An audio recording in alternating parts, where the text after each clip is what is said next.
Karya tulis tentang Papua Merdeka raih penghargaan di California. 63 and control all of territory.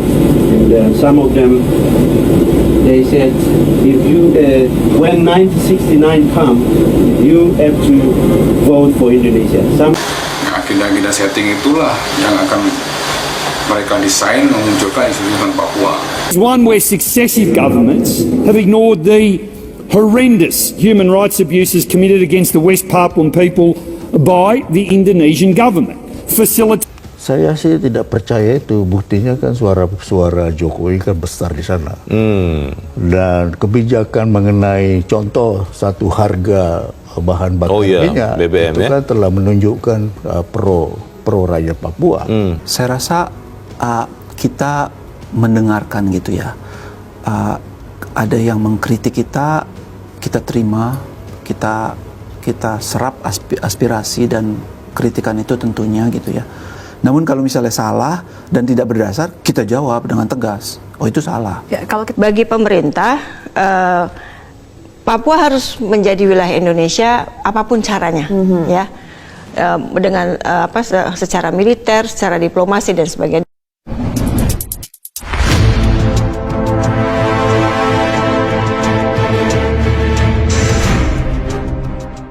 Karya tulis tentang Papua Merdeka raih penghargaan di California. Internasional, isu perjuangan rakyat Papua untuk menentukan nasibnya sendiri termasuk opsi merdeka tampaknya semakin kuat. Walaupun pemerintah RI berusaha membendung hal ini, upaya ini kelihatannya belum berhasil. Internasionalis isu Papua tak hanya menjalar lewat panggung diplomasi internasional seperti yang dikhawatirkan, tapi juga lewat panggung akademis. Dan bukan tak mungkin gaungannya lebih luas karena sasarannya adalah anak-anak muda berwawasan global yang memiliki idealisme tinggi.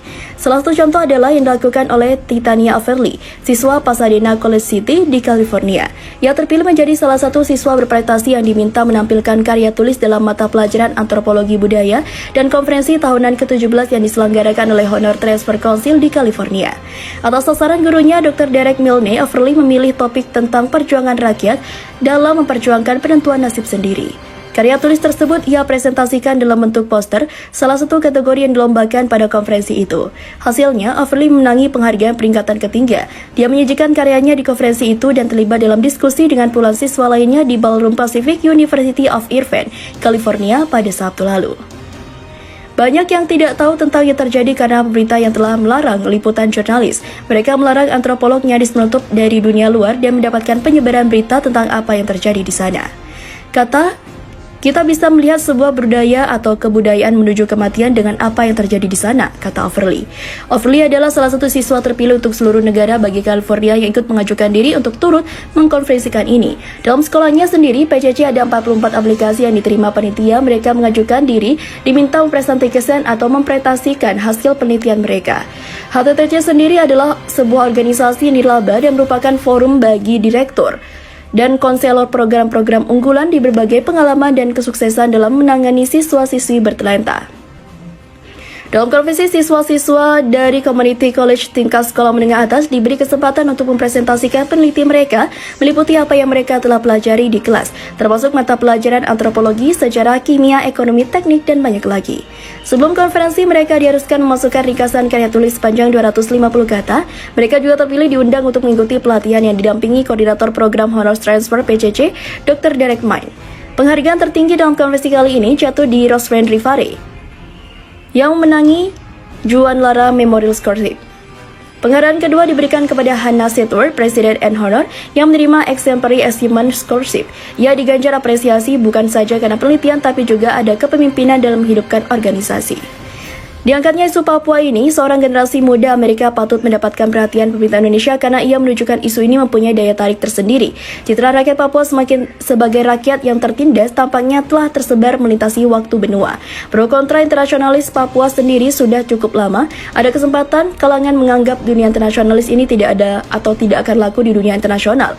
Salah satu yang tergabung atau beranggapan demikian adalah Tony Subiono.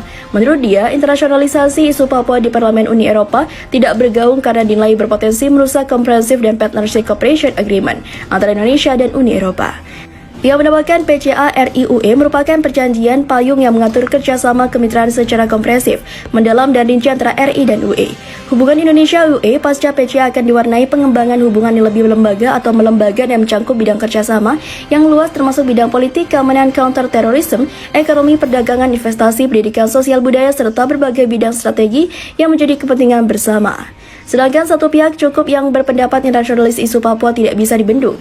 Oleh karena itu, Jakarta harus sungguh-sungguh untuk mengadakan dialog dengan elemen-elemen masyarakat Papua agar internasionalisasi isu ini menjadi liar.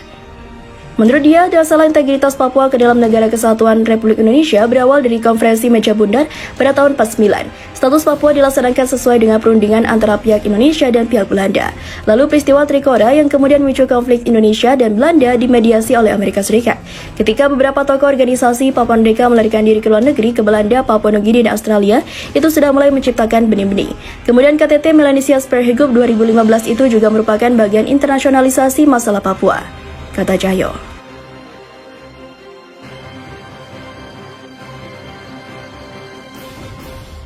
Benny Wenda mondar-mandir cari suara di luar negeri tak diakui. Sebisambom pilih angkat 2 sosok baru di KKB Papua untuk jalin komunikasi dengan negara lain. Sosok Benny Wenda dikenal sebagai orang yang ingin memisahkan Papua dari Indonesia. Dikutip dari Great Hot dari News Asia, Benny Wenda yang mengaku sebagai Presiden Papua Barat sementara terus bergerak untuk mencari dukungan di luar negeri. Beberapa waktu lalu, bahkan Benny Wenda berhasil mendapatkan dukungan dari wilayah Fiji usai mondar-mandir di beberapa negara. Fiji telah mengumumkan bahwa mereka mendukung masuknya Papua Barat ke dalam Melanesia Spearhead Group, sebuah organisasi antar pemerintah yang dirancang untuk mendorong pemerintah ekonomi di antara negara-negara di kawasan. Meski sudah berusaha melakukan usaha keras di luar negeri, aksi Benny Wenda nampaknya tidak diterima oleh Sebisambom, juru bicara KKB Papua. Dikutip dari Great Hot dari Pos Kupang, Sebisambom dan juru bicara TPNPB malah meminta negara-negara di dunia untuk berkomunikasi dengan Ketua Badan Diplomat TPNPB OPM, Akoibo, dan juga Amatus Dowu. Kedua sosok tersebut yang telah dipilih menjadi diplomat TPNPB OPM untuk perjuangan Papua Merdeka. Melalui kedua diplomat ini, negara-negara diminta mendukung Papua Merdeka. Kami, TPNPB OPM, mengajak semua negara untuk berbicara melalui ketua badan diplomat kami, yaitu Tuan Akoibu dan Amatus Dowu, ujar Kepala Sebisambom dalam video berdurasi 2 menit 50 detik yang kini viral di media sosial. Beberapa negara di dunia diminta mendukung Papua yakni Selandia Baru, Australia, Inggris, Prancis, China, dan Rusia. Sebisambom mengungkapkan semua itu setelah KKB Papua yang dipimpin Egyanus Kogoya menyandera pilot Susi Air, Philips Mars Martin sejak Selasa lalu. Penyanderaan dilakukan setelah Egyanus Kogoya CS membakar habis pesawat Susi Air yang baru landing di lapangan terbang Paro, Distrik Paro, Kabupaten Duga pada Selasa 7 Februari 2023 pagi. Dalam video tersebut, Sebisambom mengungkapkan kondisi terkini pilot Susi Air Philips Mars Martin yang masih menjadi tawanan dari kelompok kriminal bersenjata.